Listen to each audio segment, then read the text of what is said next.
Hey everybody, John with Jon-Bon Workshop. I got my boat tore apart. I'll show some highlights of tearing it apart right now.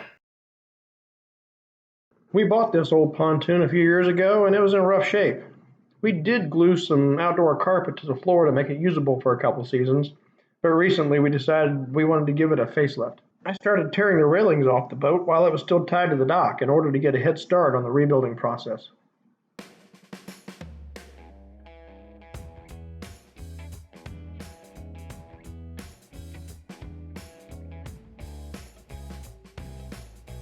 When I got the boat in the driveway, it was time to tear everything else off the pontoons.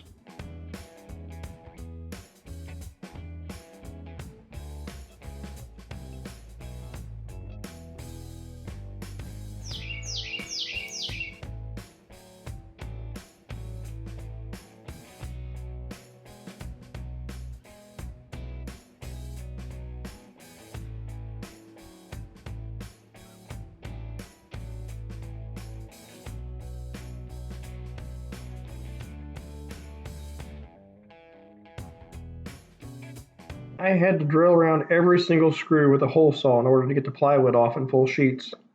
Then I removed the old screws with vice grips, channel locks, and a side grinder.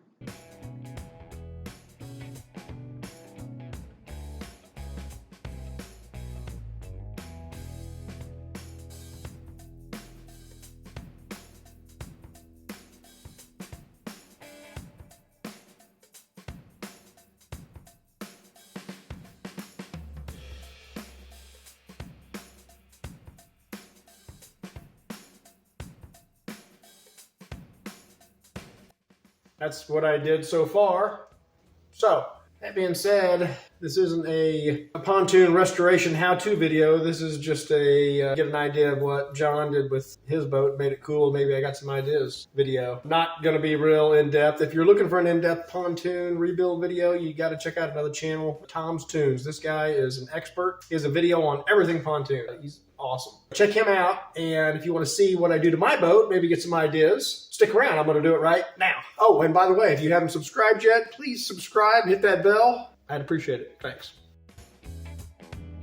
I bought a new wiring harness for this boat from pontoonstuff.com.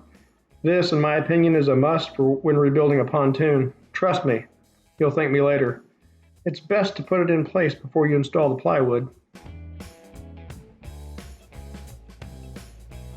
I bought this flooring kit from pontoonstuff.com.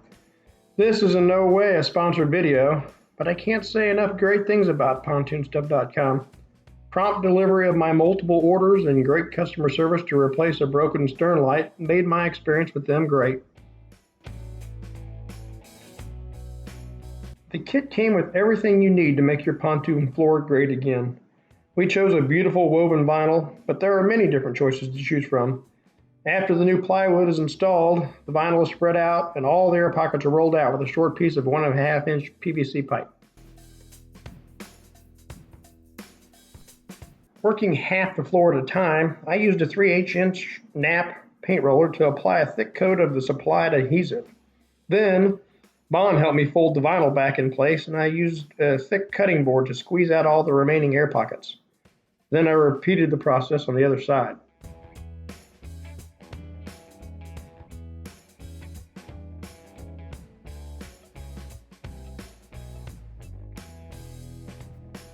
Armed with a new razor blade and my utility knife, I carefully trimmed off the excess vinyl. Then, using stainless steel staples and my pneumatic stapler, I stapled the edges for good measure.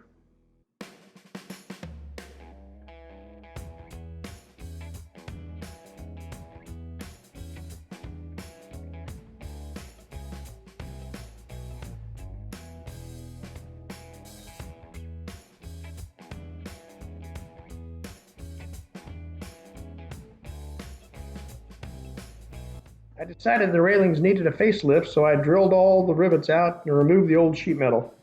The new metal was cut to width on my table saw and riveted back on the old railing frames. Bon's help was invaluable in this process, and I recommend you get yourself some help next time you find yourself rebuilding pontoon railings. It would be tough by yourself. I did end up changing the configuration of the railings on this boat, but there will be more about that in the next video.